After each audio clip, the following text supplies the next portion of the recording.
Everyone, good morning, late morning. Last hour na naman natin pagluluto. Kasi pumunta pa kami sa bayan. At ito, busy ang aking my love. 11 o'clock na, magluluto pa lang ako.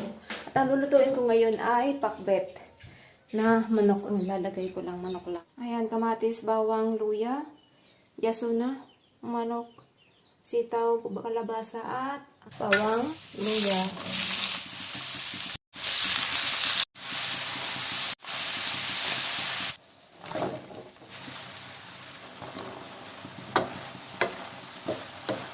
Ayan. Ito na. Here's the stuff we bought. Lunchtime. Heavenly Father, we thank you for this meal. We ask you to bless our bodies, heal our family members. In Jesus' name.